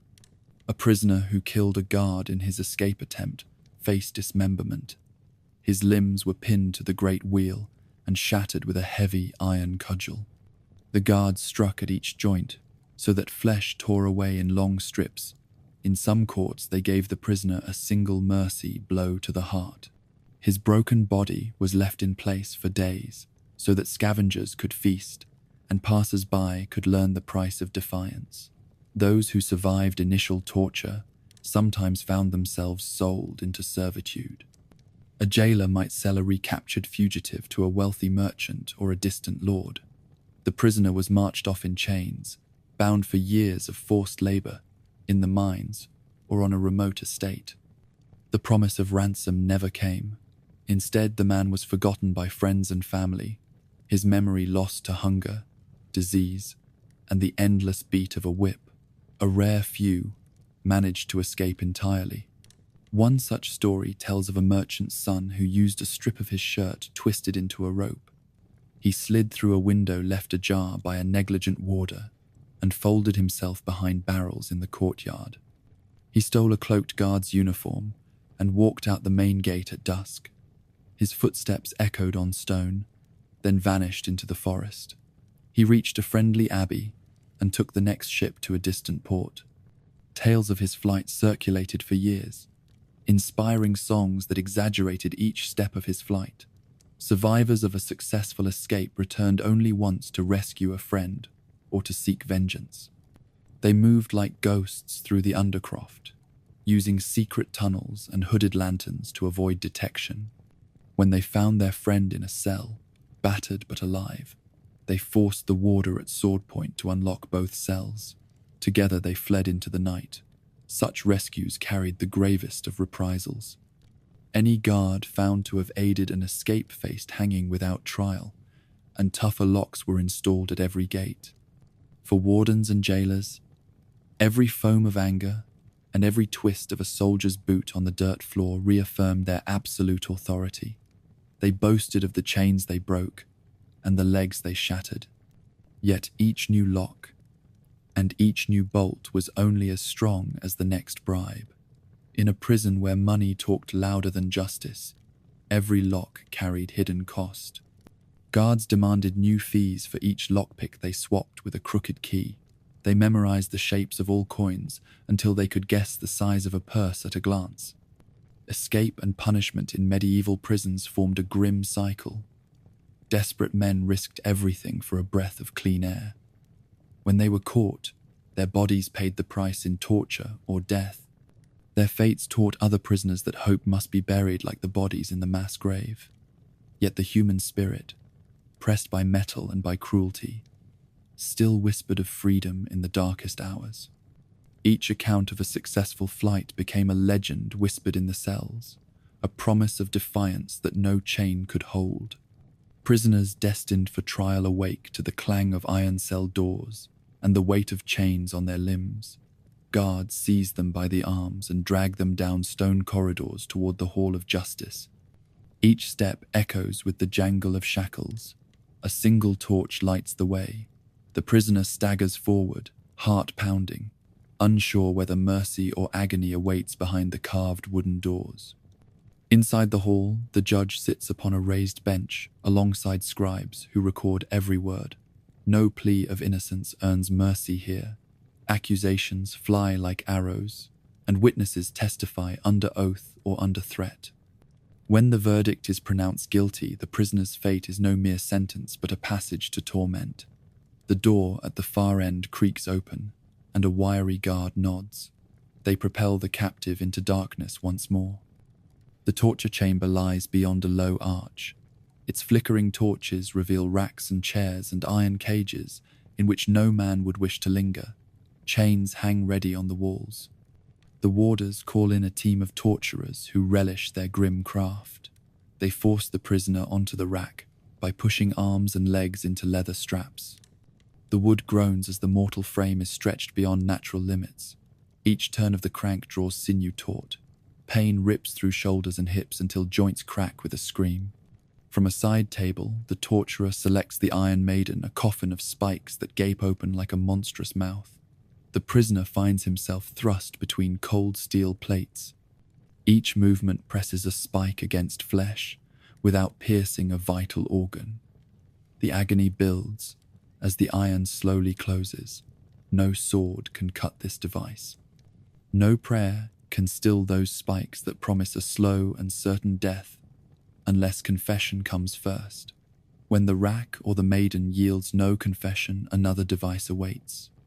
The thumbscrew or finger press clamps metal plates against each digit. A single tightening breaks bone beneath the plate. The prisoner's hands curl into fists of agony. Even the hope of release turns to despair as the torturer pauses only to savor the torment before another turn of the screw. In the darkest corner stands the breaking wheel. The condemned is lashed to its spokes and struck with iron cudgels at the joints until limbs shatter. Each crack echoes through the chamber like final judgment. When the blows cease, the wheel is erected on a post so that the broken body hangs aloft as a warning.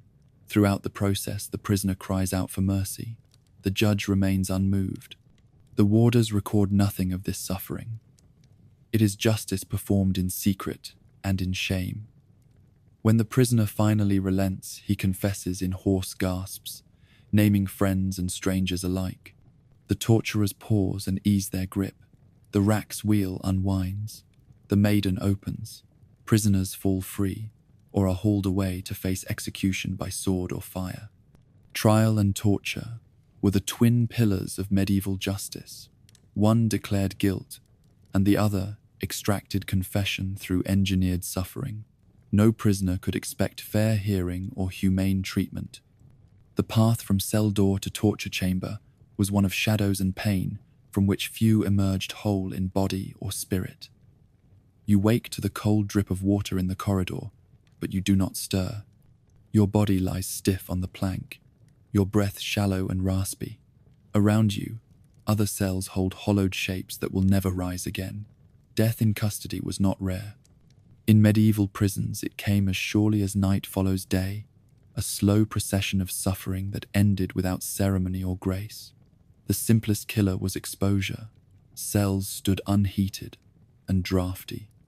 In winter, the stone walls drew heat from your bones. Damp seeped through cracks and drew sweat into chill. You shivered under your thin tunic until your teeth chattered like broken bones. Each night, frost crept into the straw beneath you. By dawn, your limbs froze in place. Prisoners found you huddled on the plank, eyes glazed and lips blue. No guard noticed until your stiff form tripped them on the way past. Starvation claimed its share. Official rations were paltry, a mug of thin gruel at dawn and dusk, a crust of barley bread at noon. Yet prisoners often missed meals through guard laziness or theft. Your own bowl sat empty for days until you first crawled to it and found only crumbs. Hunger drove you to gnaw on belt leather and to chew rags. You grew gaunt. Your ribs showed through your skin like the bars of a cage. One morning you lay still, too weak even to lift your head for the meager offering, and slipped into a quiet sleep from which you never woke. Disease lurked in every drop of water. The prison well drew from groundwater, tainted by privy pits and by rotting refuse. You drank from your cup and felt grit scrape your tongue. Within hours, cramps seized your gut. Dysentery tore you apart. You clutched the plank as fever racked your body. Guards heard your screams but offered only a bucket to catch the blood and waste. By nightfall you collapsed, and your cellmate found you unresponsive at dawn. Scurvy crept into your veins when fresh produce never crossed the threshold. Gums bled, joints swelled, and dizziness made walking impossible. You hobbled to the door seeking water or a scrap of turnip. The guard swore at you and slammed the door. You fell into the damp straw and lay there as infection set in at every wound. When your breathing faltered, they found you dead with a ring of flies at your nose. Plague arrived with panic. Fleas fled from the rat swarm that haunted every corner. You awoke one morning with fever blistering your flesh. Purple blotches erupted on your arms. Your breath rattled in your chest. You coughed into the empty bucket, and guards refused to enter. You knew you would die alone. When the door finally opened days later, your body lay stiff, bloated by fever, a testament to the silent terror beneath the stone. Suicide claimed some souls. The darkness pressed on your mind until the walls themselves whispered. You found a shard of wood from your broken bucket and drove it beneath your ribs. Pain flared before blackness closed your eyes. Guards discovered you half-curled on the floor and threw your body into the mass grave. They marked you a thief or a heretic, not a desperate man who chose death over prison. Torture wounds bled unattended. Prisoners dragged from their cells for interrogation returned with cracked ribs, torn flesh, crushed digits. Sometimes guards forgot to check on them. You hobbled back from the rack, chest heaving and eyes wild. No surgeon met you at the door. You bled for days until infection entered the wound. Your fever spiked and organs failed. Death came with a single gasp. Violence among inmates added another threat. Hunger and disease turned men savage. You woke to the stench of blood and the scrape of a rock against your neck. A fellow prisoner struck you for a crust of bread. Your head split open and you staggered back into the darkness. No guard heard the fight. You bled out on the plank while rats swarmed the wound. Neglect was the cruelest executioner. Guards counted prisoners by morning, but never noted those who failed to stand. Your cell remained closed until curfew, then opened at the very end of the day. No one noticed your absence until chow time came and your bowl lay untouched. By then you had grown cold to the touch, and your name slid from the memory of the tally. Finally, your body was unceremoniously thrown into the courtyard pit. A wagon rattled over cobbles, and your corpse was unhooked from a hook or yanked by a rope. Other bodies lay in shallow trenches, a hill of twisted limbs and snapped limbs. No grave marker bore your name. A single handful of earth covered your remains. The next day, the pit overflowed into the prison yard, a testament to the countless souls ended by exposure, starvation, disease, violence, or neglect. Death in custody taught that medieval prisons were crucibles of cruelty. No matter the crime, confinement often meant living sentence by torment. Every breath in a dungeon could be your last. And when life finally slipped away, the world moved on as if you had never existed, swallowed by the darkness you once called home. In a medieval prison, every day was a gauntlet of suffering that began the moment you crossed the threshold and never truly ended. The air you breathed carried the stench of rotten waste, a miasma of human excrement and stagnant water that poisoned your lungs. Your skin crawled with lice and cockroaches. Rats feasted on filth and on the open sores the chains had gouged into your flesh. Even a single night in such a cell invited dysentery or plague to claim you. No amount of prayer or hope could counter the weight of that smell or the heat that clung to damp walls, pressing life's breath from your lungs like water from a sponge. Shackles and stocks turned your own body into an instrument of torment. Iron cuffs dug into skin until flesh tore under the ratchet's teeth. Wooden stocks forced your limbs into painful angles that crunched cartilage and ground bone. The iron yoke bent you forward, straining every muscle simply to stand. Even the so-called comfort of the rack was a cruel invention of mechanical pain, each crank of the wheel dislocating joints as it stretched sinews beyond their limit. These devices did not merely restrain you. They wrung agony from every nerve ending and left you broken in body long before prison walls broke your spirit. Hunger and thirst became weapons, as cruel as any rack or iron maiden. Your daily gruel was a thin barley broth, tainted by runoff from the latrine pits. Bread, if it came at all, was crusted with chaff and mold. The single barrel of water stood just beyond the privy cesspool, its surface alive with mosquitoes and scum. When rain washed waste through the corridors, that water surged with pathogens, inviting dysentery and scurvy to hollow your body. Starvation stole your strength while disease preyed on your weakness.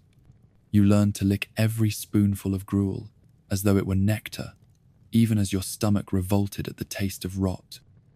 Rats claimed dominion in the darkness.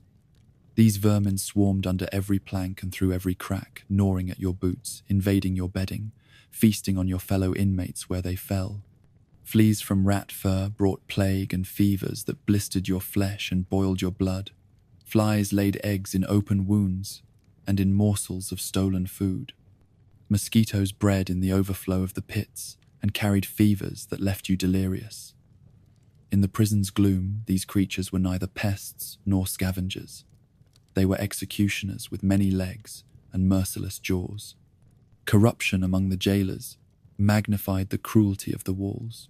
Bribes bought extra rations, fees paid for torture instruments, and secret payments persuaded guards to look away while you pined for water. Those who could not pay found themselves sold into servitude, marched off in chains to distant estates where life was no kinder. Promises of leniency became new taxes on your dwindling coin. When you confessed under torture or starved without complaint, you did so to earn a crumb of mercy in a system built to punish rather than to heal. Isolation cells crushed the mind with silence and shadow. Solitary confinement turned hours into years without sound or sight beyond a single barred slit. Sensory deprivation drove men to madness, hallucinating voices in the walls, clawing at their own limbs to banish the blackness from their skulls. Even the hardiest souls cracked under that pressure. When the cell door finally opened, they emerged hollowed, their sense of self eroded by days of darkness. They carried that fear forever, haunted by the echo of their own breath in an empty chamber. Trials offered no hope of justice. Accused prisoners were dragged into the hall only to hear a predetermined verdict pronounced with solemnity. Courts certified confessions rung under the rack or the thumbscrew. Torture was deemed an acceptable means to extract truth or to satisfy vengeance. Afterward, the condemned faced execution, often by slow methods that ensured fresh screams for every spectator. Death in custody was the inevitable end for most. Exposure, starvation, disease, violence among inmates, or simple neglect claimed the rest in silent cells. Few names survived beyond the charge's record. To endure even one night in a medieval prison demanded a body and mind forged in iron. You needed nerves of steel to withstand the stench and the scourge of vermin. You required a will of stone to survive hunger and thirst without succumbing to madness. You had to reject fear itself as your master. Yet even the strongest man could break under those walls, his spirit rent by filth and disease, long before his body found the rack or the gallows. In that unholy place, mercy was banished and cruelty reigned. Only the most hardened souls emerged intact, and they carried scars deeper than any iron device could leave.